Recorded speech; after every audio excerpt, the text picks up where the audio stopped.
I watched a guy at the counter drop $1,000 like it was nothing. Same day, I did the same damn thing, like safe bet, duty proven, all that. 2 range trips later, that pistol started doing the one thing a paid-for gun never gets to do: make me look stupid.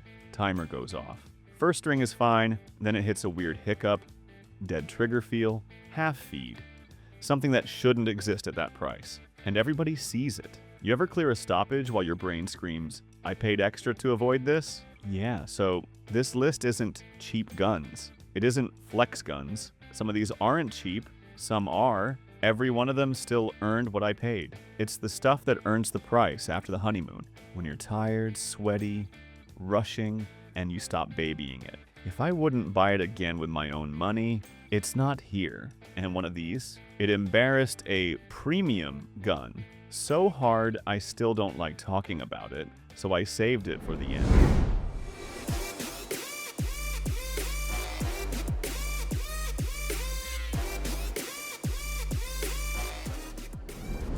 Last month, I noticed something weird. Every time I stopped by this one shop, the CZ Shadow 2 Compact would be there, then gone, then back again, then gone faster.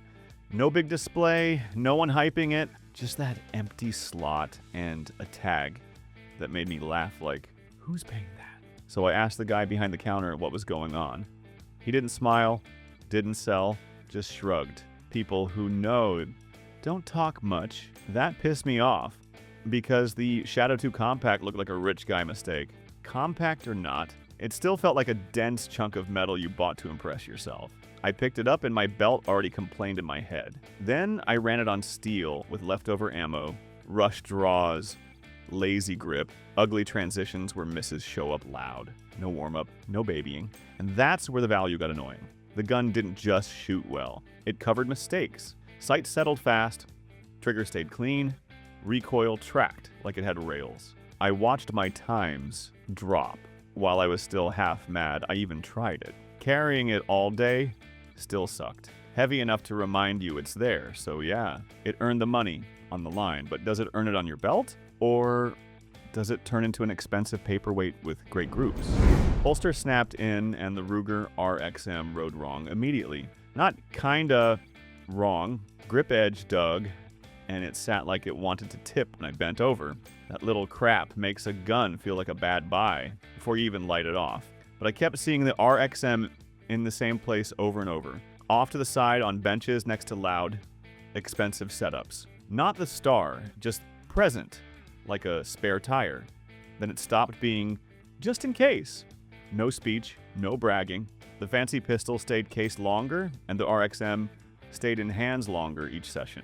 Mag after mag, quiet. Like nobody wanted credit for the switch. So I ran it the way a backup earns respect. Leftover ammo, no warm-up, rushed draws, ugly transitions on steel, where misses slap you in public. Lazy grip on purpose. And I hated how boring it stayed. It didn't punish speed. It didn't demand babysitting. It just stacked hits, like it had something to prove. Then I wore it again, and that ride problem came right back.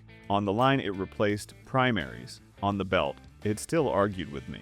What came after that made the RXM look cheap in a different way. Not in price, in what it demanded from you. Expensive 2011 hype. That's what I called the Staccato XC every time it came up. Diminishing returns. Rich guy range toy. I kept my own setup and felt smart about it. A buddy handed me his XC for a few mags. I took it like a joke. Ran a couple fast pairs, pushed transitions, did a quick reload, nothing fancy. The mistake wasn't shooting it. The mistake was picking my gun back up right after. Nothing was wrong with mine. Same ammo, same targets, same hands, same day. But it suddenly felt like I was fighting tiny junk I'd been ignoring for years. Little bounce, little reset noise, little work between shots. The XC didn't do fireworks. It just erased friction. Quietly, like somebody turned down the static and now you couldn't unhear it. That's where won't waste your money gets ugly. Because the XC didn't break my gun, it messed with my head. Now every dollar I already spent started feeling questionable. And that pissed me off more than the price tag on the Staccato. I handed it back and acted normal. Then I drove home doing math I didn't want to do. I didn't shop to replace anything. I handled the SIG P365X macro the way you handle a new wrench at Home Depot. Curiosity, not commitment. In my head, it sat in that side grade lane.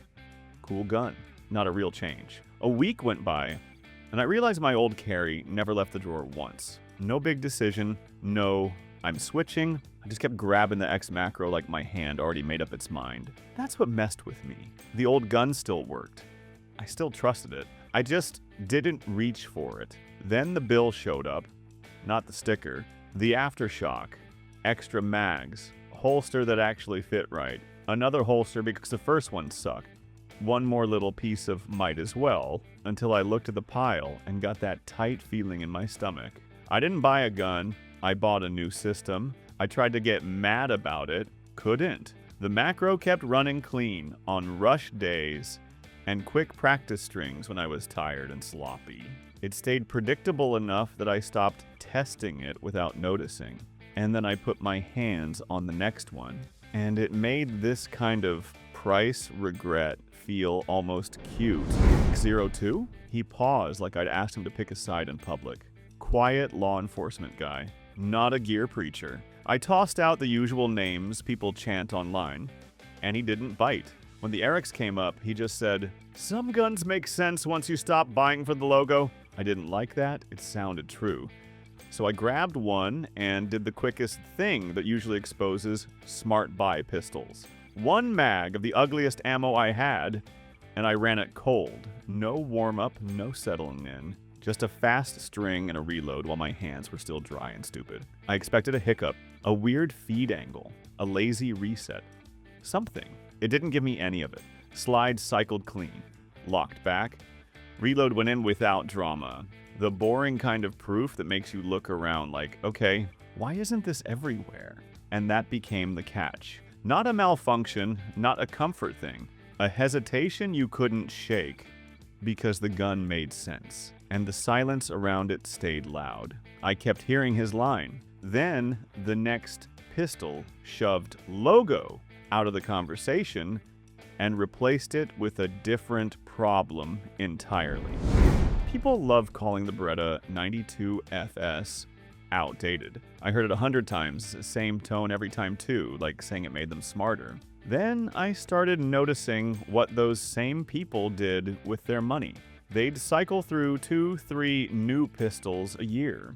New release, new optic plate, new holster, new mags, then the trade-in excuse when it didn't feel right. Always chasing that last 10% like it lived in the next cardboard box. And the 92 FS just stayed. No upgrades, no replacements, no second guessing.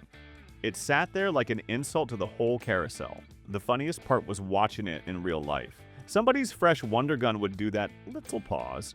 Mag not dropping free, dot acting weird. Some tiny drama that turns a perfect gun into a conversation. Then the old Beretta came out cold, ran a clean string, and went right back in the bag, like it didn't want attention. Yeah, it's big.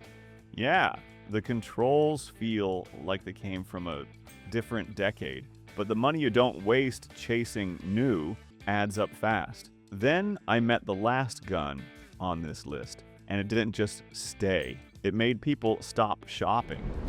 In January, Buddy and I stood in a shop doing that thing gun guys do when they got too much time and just enough money to get stupid. Pick up, put down, overthink, repeat. We grabbed the SAR-9 Sport almost as a joke, just to include it in the conversation, and it started ruining the whole process. Every time we compared it to something more expensive, we kept landing in the same dead end. Better name, higher price, more bragging rights. Then we looked back at the SLR9 and went, all right, what are we actually gaining? Neither of us had a clean answer, so I took it out and ran a simple, rude little check. Cold gun, fast string, reload, then another string before I could settle in. The kind of quick run where a mediocre pistol shows you its personality. It didn't. It just ran. Flat enough, accurate enough, no drama, no weird surprises. It made the expensive options feel like shopping for feelings. and that's why it sat at number 1. Here's the uncomfortable part. The gun made sense, but the support didn't. Mags, parts, who actually has it on hand, who actually fixes it without shrugging. The SAR-9 Sport saved money up front, then dared you to trust the supply chain behind it. That's the whole point. No hype tax, no, it's fine if you upgrade it, no spending your way out of doubt. These are guns that keep earning their spot when you stop treating them like new purchases and start treating them like tools. Some expensive pistols shoot great and still feel like a bad buy. That's the part nobody wants to admit. The sting isn't the price, it's the regret. So talk to me in the comments. What gun made you feel stupid right after you paid? And what gun kept showing up year after year? No drama, no excuses. Also, name the one pistol you think looks overpriced, but still deserves it. I want the hard reasons, not the brand tattoos. I'm Steve, and yeah, I still keep waiting for one of these to lie to me.